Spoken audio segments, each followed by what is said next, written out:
এবারে নির্বাচনে ব্রাহ্মণবাড়িয়া ১ আসনে বিপুল ভোটে সংসদ সদস্য নির্বাচিত হয়েছেন বিএনপির এম এ হান্নান। নবনির্বাচিত সংসদ সদস্য এম এ হান্নানের প্রতিক্রিয়া জানাতে নাসিরনগর থেকে সরাসরি যুক্ত হচ্ছেন আমাদের পূর্বাঞ্চলীয় ব্যুরো প্রধান পীযূষ কান্তি আচার্য।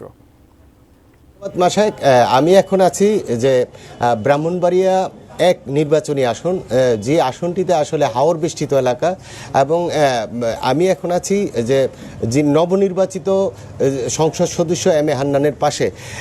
প্রথমে আপনাকে অভিনন্দন, আপনার প্রতিক্রিয়াটা আপনার জানতে চাই। আলহামদুলিল্লাহ, আমরা অত্যন্ত ফুরফুরে মেজাজে আছি, কারণ এই প্রথম বাংলাদেশ সৃষ্টি হওয়ার পরে বাংলাদেশ জাতীয় দল বিএনপি নাসিরনগর উপজেলা এই আসনটি ধানের শীষ প্রতীকে ভোট দিয়ে জনগণ আমাদেরকে নির্বাচিত করেছেন। এই জন্য নাসিরনগর উপজেলার সকল স্তরের জনগণকে, সকল রাজনৈতিক দল এবং সর্বসাধারণকে জানাচ্ছি আমার অন্তর থেকে প্রাণঢাল অভিনন্দন, শুভেচ্ছা যে তারা আমাকে এই প্রথম নাসিরনগরের বিএনপির একজন সংসদ হিসেবে নির্বাচিত করেছেন।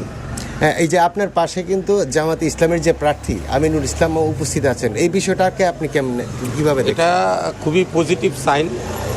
আমিন ভাইয়ের সাথে উনি আমার বড় ভাই, ওনাদের সাথে আমাদের সামাজিক যে যোগাযোগটা ছিল আগে থেকে, আমি মিলেমিশে একসাথে আমরা রাজনৈতিক মাঠে গত 2 দিন আগেও প্রতিদ্বন্দ্বিতা করেছিলাম, কিন্তু এটা আমাদের প্রতিযোগিতা ছিল, প্রতিহিংসা না, এখনও না।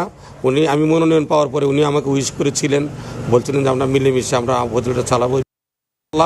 আজকে আমি বলি, যেহেতু আমাকে জনগণ নির্বাচিত করেছে, আমরা আমিন ভাই সহ যারা আমাদের সমমনা রাজনৈতিক দল আছে তাদের সকলকে নিয়ে সুন্দরভাবে একটি আমিনুল ইসলাম সাহেবের একটু কথা জানতে চাই। মানে আপনি কি অভিনন্দন জানাতে আসছেন? হ্যাঁ, আমি অভিনন্দন জানাতে আসছি। আমি বাংলাদেশ জামায়াত ইসলামীর পক্ষ থেকে আসছি। আমি হান্নান, ছোট ভাই। আমরা আগের থেকে এই ব্যাপারে মত বিনিময় হয় মাঝে মাঝে। আমি মনে করি নাসিরনগরের সেই মানুষ জনপ্রতিনিধি হয়েছে, তার ভবিষ্যৎ সুন্দর হোক এবং সবাইকে নিয়ে একটি নিরাপদ সুন্দর মানবিক নাসিরনগর। আপনারা শুনছিলেন যে জনাব এম এ হান্নান নির্বাচিত হবার পর এখানে কিন্তু মানুষের ভালোবাসায় উনি সিক্ত হচ্ছেন। তো এই ছিল আমার কাছে ব্রাহ্মণবাড়িয়া ১ নির্বাচনী আসন, নাসিরনগর থেকে সর্বশেষ।